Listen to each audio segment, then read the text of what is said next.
నీ story end అయితే గానీ నా స్టోరీ రన్నింగ్లో పడదు.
నాన్న ఇది?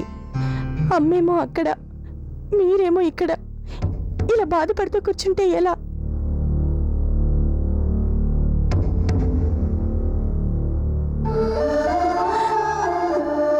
నాన్న, మల్లీశ్వరి కిడ్నాప్ గురైందంటే తట్టుకోలేకపోతున్నారమ్మా. నాన్న, మీరే ఇలా డీలా పడిపోతే అమ్మని ఎవరు ఓదారుస్తారు చెప్పండి? ఏం చేయమంటావమ్మా? కన్నవాళ్ళం కదా, పిల్లల్ని కన్నావే కానీ వాళ్ళ రాతలకు. నాన్న ప్లీజ్ కంట్రోల్ యువర్ సెల్ఫ్. ఎలా ఎలా కంట్రోల్ చేసుకోమంటావమ్మా? గొప్పింటి సంబంధం, దాని జీవితం హాయిగా ఆనందమయంగా గడుస్తుందని పెళ్లి చేశాను. అన్యాయంగా నేనే నా చేతులారా దాన్ని గొంతుకొచ్చాను. నాన్న, మల్లీశ్వరి అందరిలాంటి పిల్ల కాదమ్మా, ఆత్మాభిమానం గల పిల్ల. అక్కడ దాన్ని అందరూ వేధించుకు తిన్నారు, నిలువ నీడ లేకుండా చేశారు.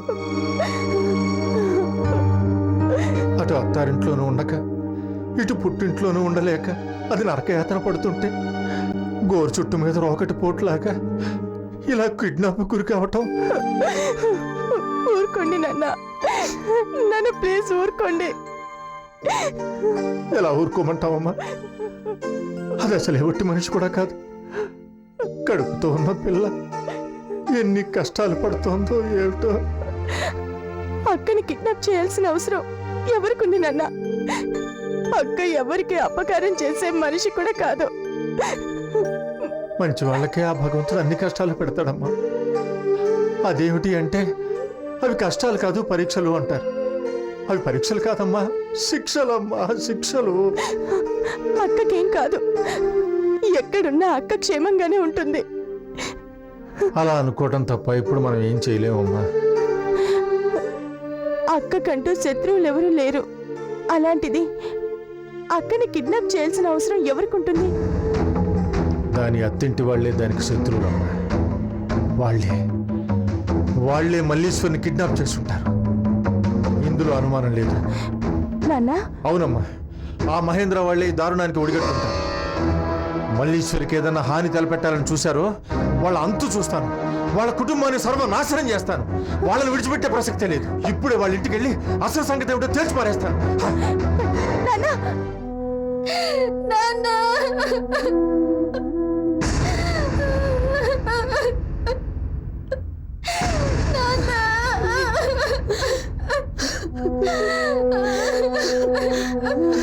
ఎంత ఘోరం జరిగిపోయిందన్నయ్య. ఇలా చూసుకోలేదన్నయ్య. మమ్మల్ని దిక్కులేని వాళ్ళు చేసి వెళ్ళడానికి మీకు మనసులా ఒప్పిందయ్యా. మాకింత అన్యాయం చేస్తారనుకోలేదయ్యా.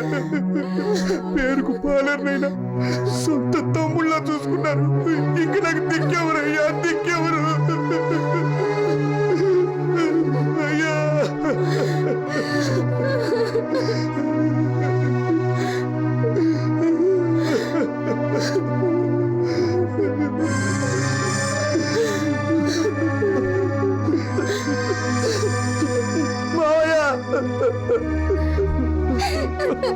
నాన్న, మాట్లాడు నాన్న, నాతో మాట్లాడు నాన్న. ఊరుకో. నేనేం పాపం చేశానని దేవుడు మా నాన్న నాకు లేకుండా తీసుకెళ్ళిపోయాడు అత్తయ్యా. మన చేతుల్లో ఏముందమ్మా, అంతా మన కర్మ. ఊరుకో తల్లి, ఊరుకో. నాన్న లేకుండా నేను ఉండలేను మావయ్య. నాకు నాన్న కావాలి. నిజంగా దేవుడికి దయలేదు బిందు. ఉంటే దేవుడు లాంటి మావయ్యని ఇలా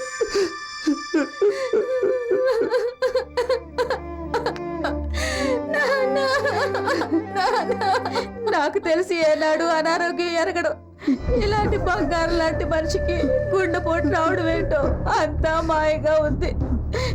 వీధిలో నడుస్తుంటే అందరూ పెద్ద పులుస్తుందని భయపడేవారు.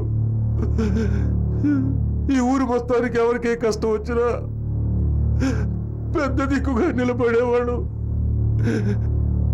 ఇప్పుడు మేము ఎవరితో చెప్పుకోం బావా.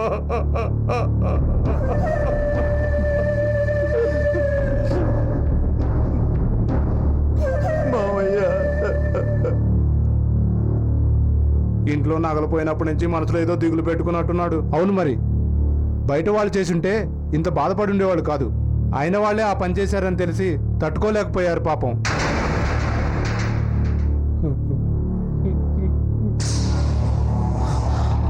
అందరూ నిద్రలో ఉండగా ఈ అర్ధరాత్రిలో గుండెపోటు వచ్చి ఉంటుంది. వెంటనే డాక్టర్ చూపించి ఉంటే బతికేవాడేమో. అవును, కనీసం డాక్టర్కి చూపించి ఉంటే గుండెపోటు వల్ల చనిపోయాడో మరే కారణం వల్ల చనిపోయాడో తెలిసుండేది.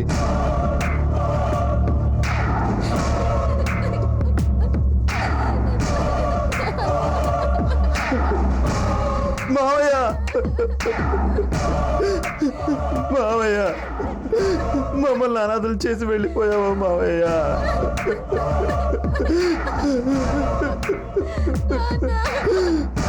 బిందు,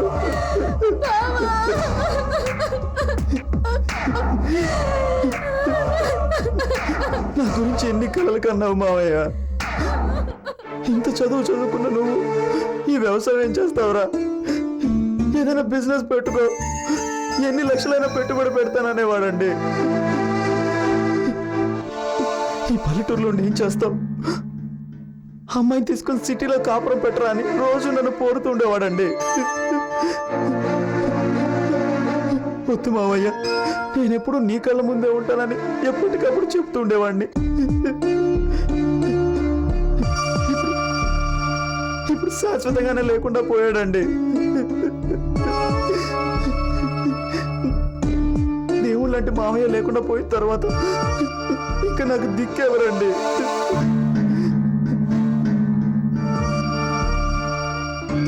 ఎవరికి అనుమానం వచ్చినా ఎలా చనిపోయాడో తెలుసుకోవడానికి డాక్టర్ని పిలుస్తారేమో. డాక్టర్ వస్తే నిజం బయటపడుతుంది. మా మామయ్య నన్ను ఏ రోజు అల్లుళ్ళ చూడలేదండి. సొంత కొడుకు కంటే ఎక్కువగా ఆదరించాడు. అలాంటి గొప్ప మనిషి ఇలా శవంలో నా కళ్ళ ముందుంటే నేను చూడలేను, నేను భరించలేను.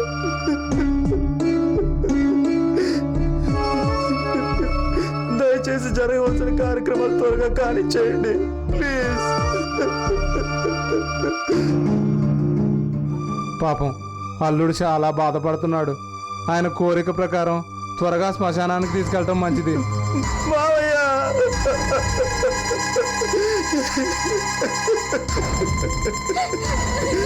మావయ్య, అత్తయ్య, నాన్న, నాన్న,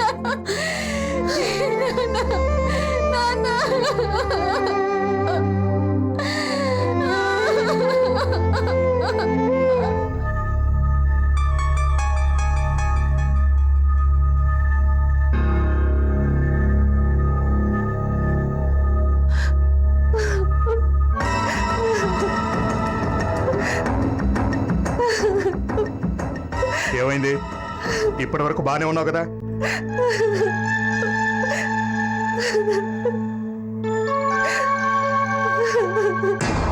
ఎందుకు ఏడుస్తున్నావు?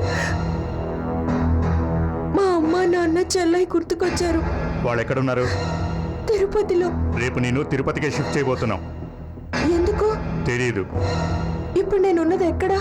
తెలీదు. వైజాగ్ అవుట్స్కట్స్ లో ఉన్నాం. నిజమా అబద్ధమా? నిజం. మా దగ్గర బందీగా ఉన్నప్పుడు ఎక్కడుంటే ఏంటి? నన్ను తిరుపతిలో ఉన్న మా ఇంటికి పంపించేయండి.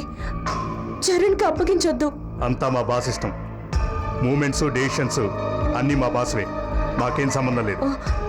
నేను చెకప్ చేయించుకోవాలి. నన్ను ఏదైనా హాస్పిటల్కి తీసుకెళ్ళండి.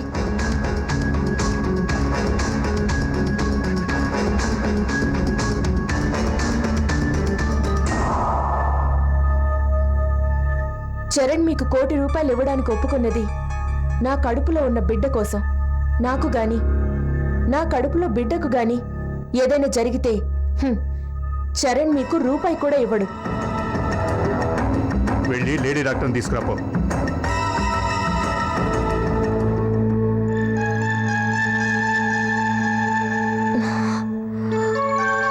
బయటికి వెళ్ళగలిగితే తప్పించుకునే అవకాశం ఉంటుందేమో అనుకున్నాను.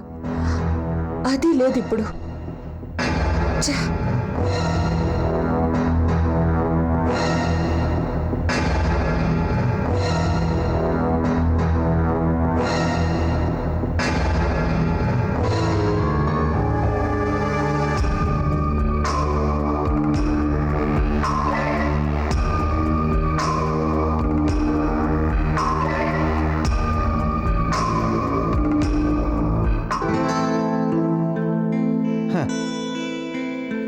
పచ్చడి పప్పు, ముష్టోడు కూడా మంచి కూర లేకుండా భోంచేయడు. ఎదవ బతుకు. థు. అమ్మా, అమ్మా, అమ్మా, ఏం కావాలి?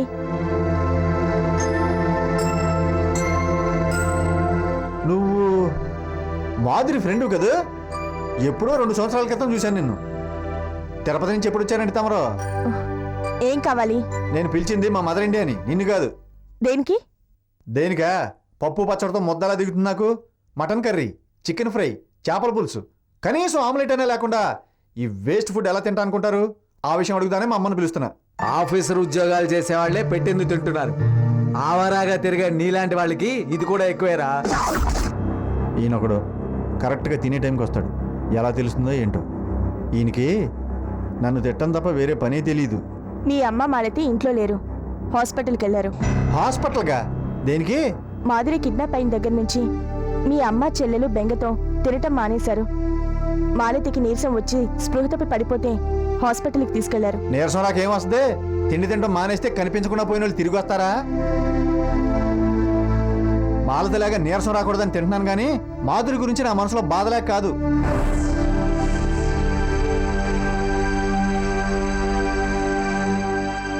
అరే అరే ఏంటిది? ఒక ముద్ద కూడా తినకుండా మజ్జిగ పోసేసావు. ఊరంతా తిరిగొచ్చావు కదా, ఒంటికి వేడి చేసుంటుంది. చలవ చేస్తుందని మజ్జిగ పోసాను, తిను. రేపు ఉదయమే మాధురి మల్లీశ్వర్ని వెతకడానికి మనిద్దరం కారులో హైదరాబాద్ వెళ్తున్నాం. రెడీగా ఉండు. హైదరాబాదా? నేనా? మనకు కుదరదు. ఇక్కడ చాలా ఇంపార్టెంట్ పనులు ఉన్నాయి. ఫ్రెండ్స్తో పేకాట, మందు కొట్టడం, ఊరి మీద పడి దొరికిన చోటల్లా అప్పులు చేసి ఇంటి మీదకి అప్పులోళ్ళని గొడవలకు తీసుకురావటం, ఇవేగా నీకున్న ఇంపార్టెంట్ పనులు. నాకు ఇవన్నా ఉన్నాయి, మరి మీ సర్లే, ఎన్ని పనులున్నా మాదిరి కంటే ఇంపార్టెంట్ కాదు కదా. Okay, I come with you, be ready. 15 మినిట్స్లో వచ్చేస్తాను. ఆ ప్రోగ్రాంలో ఏం చేంజెస్ లేవు, అంతా మనం అనుకున్నట్టుగానే జరుగుతుంది.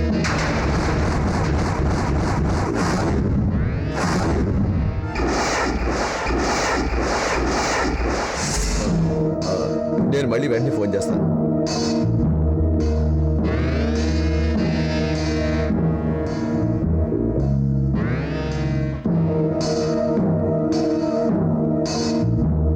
ఈ ఇంటి అడ్రస్ నీకు చెప్పారు.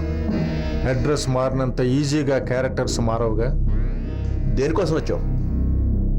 నోరు లేని మూగ జంతువుని వేటాడేవాడు కూడా గురి చూసి తుపాకీ కాల్చో బాణం వేసో చంపేస్తాడు తప్ప ఇలా రోజుల తరబడి నెలల తరబడి దాన్ని హింసించడరా. ఆ విషయం నాకు తెలియక చెప్పడానికి వచ్చావా, లేక నేను వేటాడిని జంతువు చంకనెత్తికి వెళ్దామని వెతుక్కుంటూ వచ్చావా? నువ్వు అసలు మనిషివేనా? మా అమ్మాయి నీకేం ద్రోహం చేసిందో దాన్ని నీ చిత్రహింసలు గురి చేస్తున్నావు. కోరి చేసుకున్న దాన్ని కాలు కందకుండా చూసుకుంటామని సంబరపడ్డాను రా. కానీ మా అమ్మాయిని కాళ్ళు అరిగిపోయేలాగా పరుగులు ఎత్తిస్తావని, నా చెట్టు తల్లి గుండెలు వేసిపోయేలాగా దాన్ని బాధ పెడతావని, జరగని చిరునవ్వుతో మహాలక్ష్మిలా నట్టింట తిరిగే నా బంగారు తల్లిని అష్ట కష్టాలు పెడతావని నా కల్లో కూడా ఊహించలేదురా. మా మల్లీశ్వర్ని ఎక్కడ దాచావు? దాన్ని ఏం చేయాలనుకుంటున్నావు? చెప్పరా.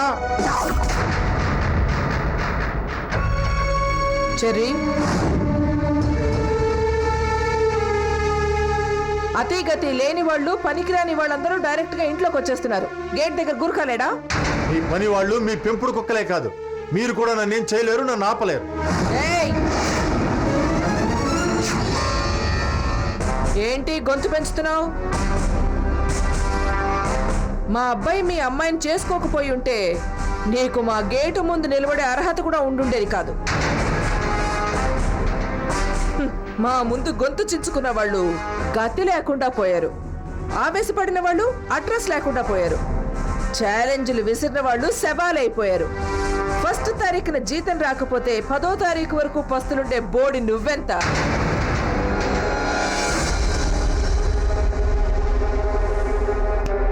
మాట్లాడుతోంది ఇక్కడ, ఇటు చూడు.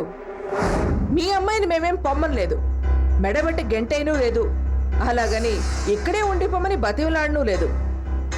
సిటీ బస్సులో తిరిగే నీ కూతురు మా ఏసీ కార్లో తిరగడానికి సిగ్గుపడింది. మీ ఇంట్లో ఒక్క కూరతో భోంచేసే నీ కూతురు మా ఇంట్లో పూటకు 10 రకాలు తిని జీర్ణించుకోలేకపోయింది. పండక్కి పుట్టినరోజులకి తప్ప చీరలు కొనుక్కోలేని మీ మిడిల్ క్లాస్ మల్లేశ్వరి ఇక్కడ రోజుకి 2 పట్టు చీరలు కట్టుకోలేక అవస్థ పడింది. మీ ఇంట్లో చిల్లర నోట్లు లెక్క పెట్టడానికి అలవాటు పడిన నీ కూతురు మా ఇంట్లో కరెన్సీ కట్టలు లెక్క పెట్టలేక అలిసిపోయింది. ఇరుకు గదుల్లో తిరగడానికి అలవాటు పడిన నీ కూతురు విశాలమైన మా భవంతుల్లో ఇవ్వడలేకపోయింది. మీ ఇంటికి గెస్ట్లు వస్తే ఎన్ని రోజులుంటారో అని భయపడే నీ కూతురు మాకున్న గెస్ట్ హౌస్లు, ఫామ్ హౌస్లు, లెక్కలేనన్ని ప్రాపర్టీస్ చూసి తట్టుకోలేక బెదిరిపోయింది. కోటీశ్వర్ల ఇంటికి కోడలనయ్యానని సంతోషించడం మానేసి అహంకారంతో మమ్మల్ని కాదని వెళ్ళిపోయింది. హై సొసైటీలో మమ్మల్ని తలెత్తుకోనీయకుండా చేసింది. చిచి, తప్పు మీదా మాదా? మా కూతురు నువ్వు అనుకున్నంత పిచ్చిది కాదు, వెర్రిది కాదు. నీలాగా అహంకారంతో నేల మీద నిలబడకుండా పేటరేగిపోయే మనిషి అంతకన్నా కాదు ఇందుమతి. హలో, మాట్లాడుతోంది ఇక్కడ, ఇటు చూడు.